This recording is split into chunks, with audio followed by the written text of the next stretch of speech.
ബുദ്ധിമാനായ എലിയും പൊന്നിൻ തരിപ്പും. ഒരു ഗ്രാമത്തിലായി ഒരു വയലിൽ ഒരു ചെറിയ എലി താമസിച്ചിരുന്നു. അന്നം കിട്ടുമ്പോൾ മാത്രമേ ആ എലിക്ക് സന്തോഷമുണ്ടായിരുന്നുള്ളൂ. ഒരു ദിവസം വയലിൽ നിന്നും ഒരു ഗന്ധകാളികൾ മാത്രമേ എലി കൊണ്ടുപോവുകയുള്ളൂ. അധികമായി യാതൊന്നും തന്നെ അവൻ എടുത്തിരുന്നില്ല. അങ്ങനെ ദിവസങ്ങൾ പോയിക്കൊണ്ടിരിക്കെ എലിശല്യം രൂക്ഷമായതിനാൽ കർഷകൻ എലികളെ പിടിക്കാനായി പൊന്നുപോലെ തിളങ്ങുന്ന ഒരു ധാന്യക്കണിക വയലിലായി വെച്ചു. ഇത് കണ്ട എലിയുടെ കണ്ണുകൾ രണ്ടും തിളങ്ങി.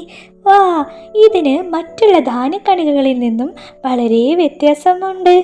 അവൻ അതെടുക്കാനായി അതിനടുത്തേക്ക് നീങ്ങി. അപ്പോഴാണ് അവന് തൻ്റെ അമ്മൂമ്മ പറഞ്ഞ വാക്കുകൾ ഓർമ്മ വന്നത്.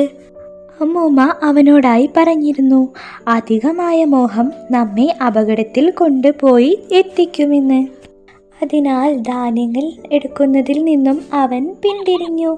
അടുത്ത ദിവസം വയലിൽ എത്തിച്ചേർന്ന അവൻ കണ്ടത് മറ്റൊരു മോഹിയായ എലിയെയാണ്.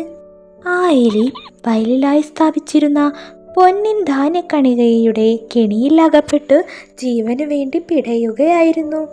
അപ്പോഴാണ് എലി തനിക്ക് പറ്റിയ അബദ്ധത്തെ പറ്റി ആലോചിക്കുന്നത്. എലി തനിക്ക് തൻ്റെ ജീവൻ തിരിച്ചു കിട്ടിയതിനാൽ നന്ദിയോടെ തൻ്റെ അമ്മൂമ്മയെ ഓർത്തു. അതിൽ നിന്നും അവനൊരു പാഠം മനസ്സിലാക്കി. അധികമായ മോഹം അപകടം വിളിച്ചു വരുത്തുമെന്നും സംതൃപ്തിയാണ് സന്തോഷത്തിൻ്റെ ഏക മാർഗമെന്നും. Hope you enjoyed the video. Don't forget to like, share, and subscribe for more videos.